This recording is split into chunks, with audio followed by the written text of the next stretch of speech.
आज पढ़ेंगे सदिश फलन का curl of A vector function.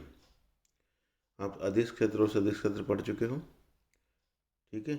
तो हम यहाँ पे आज सदिश फलन का कर्ल ले रहे हैं, यानी हमारे पास कोई भी सदिश राशि है, ठीक है, और उसका जो क्षेत्र है उसमें उसका कर्ल का मान हम कैसे परिभाषित कर सकते हैं। उससे पहले आपने ग्रेडियंट पढ़ चुके हो और डाइवर्जेंस पढ़ सकते हो, है ना। पाई कोई अदिश राशि थी तो उसकी प्रवणता का मान हमने पढ़ लिया था, और जो सदिश राशि थी ए, उसका डाइवर्जेंस का परिभाषा ये आपने पढ़ चुके हो। तो सदिश और अदिश राशियों का हम यहाँ पे डिटेल में अध्ययन कर रहे हैं। उसमें जो टॉपिक है आज का वो है curl of A vector field. सदिश क्षेत्र में किसी बिंदु P के चारों ओर एक काल्पनिक बंधपथ C लेते हैं, जैसा कि ये चित्र दिखा रखा है।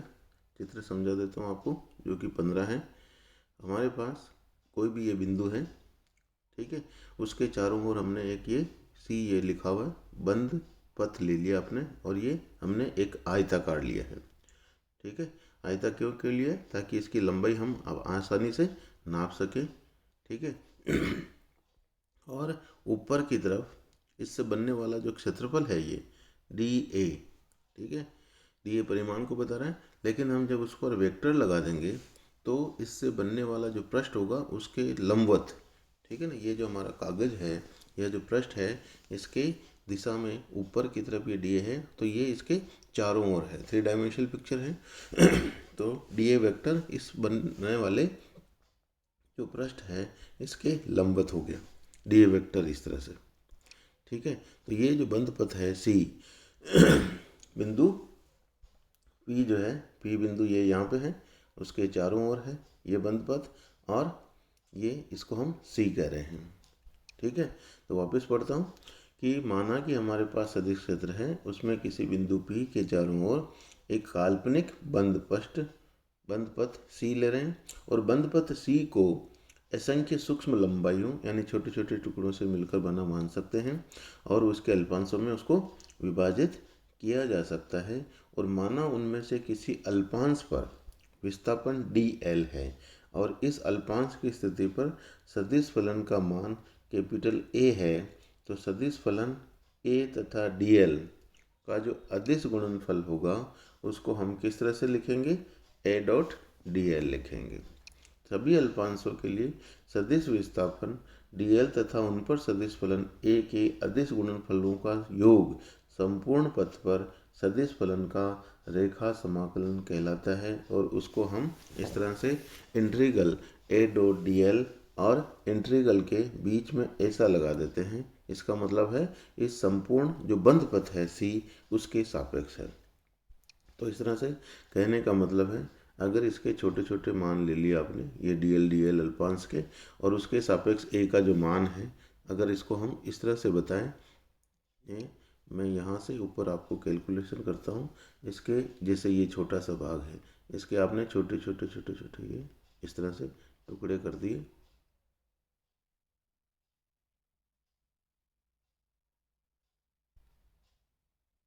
और इसको हम इन पे जो मान है, पहले पे है A1, फिर उसका लंबाई है dl, उन दोनों का डॉट प्रोडक्ट करके लिख दिया। दूसरे का है A2 डॉट dl2, इस तरह से, तो एंड सो ऑन चलते जाएं, A1 A2 A3 और dl1 dl2, इनके अदिश गुणनफल आपने कर लिया और उन सब का योग कर दिया। तो उसको शॉर्ट में क्या लिख सकता हूँ मैं, समेशन AI डॉट dli।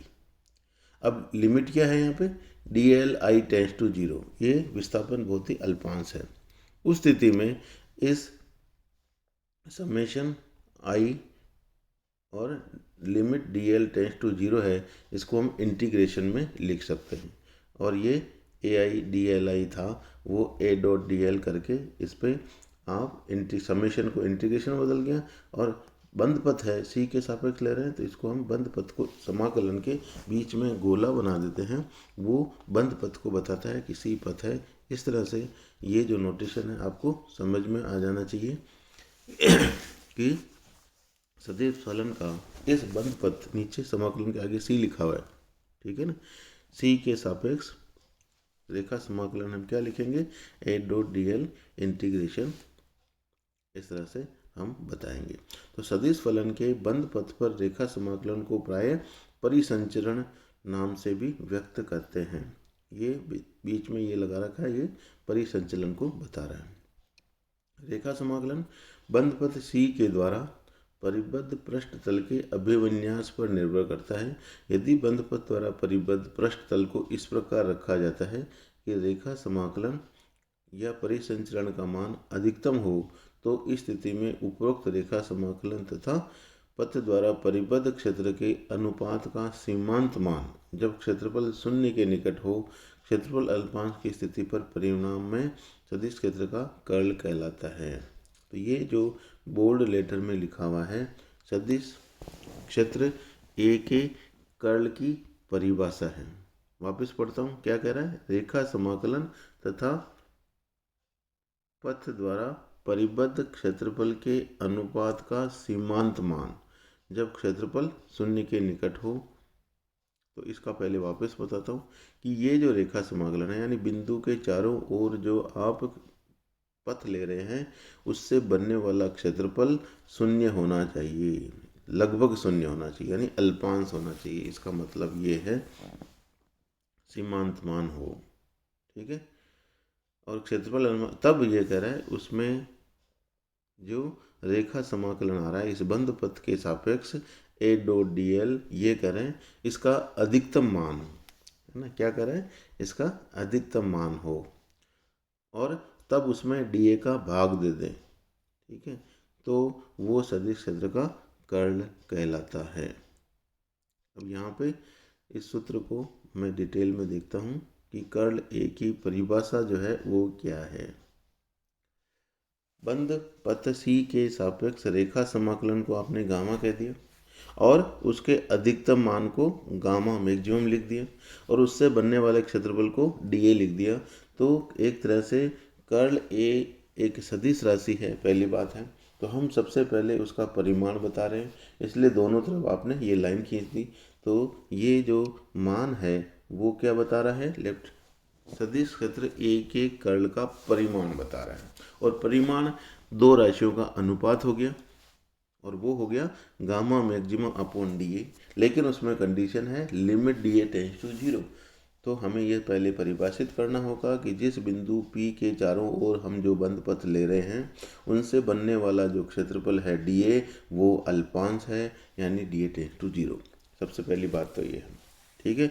दूसरी बात कि इस बंद पथ C के सापेक्ष जो लिया गया रेखा समाकलन है सदिश क्षेत्र A का, वो क्या है, अधिकतम होना चाहिए, गामा मैक्सिमम होना चाहिए। उसमें डी ए का भाग दे दें तो ये गामा मैक्सिमम अपॉन डी ए, ये उसके परिमाण को व्यक्त करेगा। गामा मैक्सिमम का मान आप इस तरह से लिख सकते हो, ये जो रेखा समाकलन था मझले कोष्ठक से बता दिया, आगे मैक्सिमम लिख दिया और आगे डी ए का भाग दे दिया और ये लिमिट लगा दी। तो ये जो समीकरण प्राप्त हो रही है वो एक तरह से सदिश क्षेत्र ए के कर्ल का परिमाण बता रही है, ठीक है। और इसकी दिशा उस तल के लंबवत होती है जिसमें स्थित क्षेत्रफल अल्पांश सरफेस एलिमेंट की परिसीमा पर परिसंचरण अधिकतम होता है। तो क्षेत्रफल अल्पांश का क्षेत्रफल जब अत्यल्प हो अर्थात शून्य के निकट होता है तो यही क्षेत्रफल अल्पांश बिंदु मात्र हो जाता है और कर्ल का मान इस बिंदु की स्थिति पर निर्भर करता है। तो ये जो चित्र है उसमें ये डी ए की जो दिशा है अधिकतम कब होगा, जब ये इसके लंबवत हो, चारों ओर बंद पथ जो सी है उससे बनने वाला जो क्षेत्रफल है उसके लंबवत हो, तब इसका हम, क्योंकि किसी का घटक हम किस दिशा में लेंगे, ए कोस फाई लेते हैं, और इसका अधिकतम मान कब होता है, जब फाई 0 होता है। फाई 0 होने का मतलब है सदिश क्षेत्र इसके तल के लंबवत होता है और इसकी दिशा भी इधर ही हो, तो दोनों के बीच में कोण कितना हो जाएगा, 0 हो जाएगा, ठीक है। तो ये सबसे इम्पोर्टेंट चीज़ है कि यदि किसी बिंदु पर स्थित क्षेत्रफल अल्पांश की दिशा क्षेत्रफल अल्पांश को सदिश मानते हुए एकांक सदिश n के हो तो प्रति एकांक क्षेत्रफल परिसंचरण का अधिकतम मान जब क्षेत्रफल शून्य के निकट हो सदिश n कैप के अनुदिश उस बिंदु पर कर्ल का घटक होता है। तो ऊपर हमने जो देखा है कर्ल A का यदि n कैप दिशा में आप घटक लेना चाहते हैं तो वो इस तरह से आप लिख सकते हैं, जो कि ये समीकरण से बता रहा है। ऊपर हमने जो ये दिशा ली है इसके ये लंबवत लिया था इसलिए ऐसा आ रहा है, लेकिन अगर इस दिए की दिशा इधर हो, कर्ल ए आप इस दिशा में निकालना चाहते हैं तो उनके बीच में जो कोण क्या है वो उस कोस फाई के रूप में आ जाएगा। तो curl A dot N cap X दिशा में लेना चाहते हैं तो यहाँ पे एन कैप क्या हो जाएगा, आई कैप के बराबर हो जाएगा।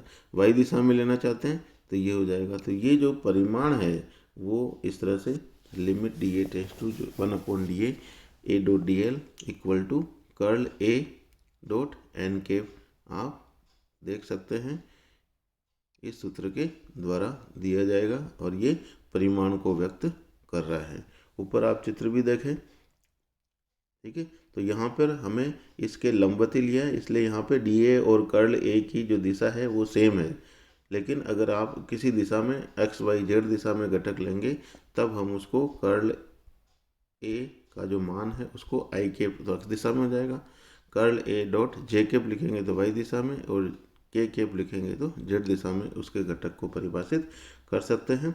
लेकिन यहाँ जो कर्ल ए का परिमाण है वो स्पष्ट है कि किसी बिंदु पी के चारों ओर एक बंद पथ सी से बनने वाले पृष्ठ के सापेक्ष रेखा समाकलन का प्रति एकांक क्षेत्रफल जो मान होगा उसके परिमाण को व्यक्त करेगा। तो परिभाषा देख ली, सूत्र देख ली, आगे और डिटेल में हम इसका डेरिवेशन करेंगे कि ये अवकलज रूप में क्या होता है। धन्यवाद।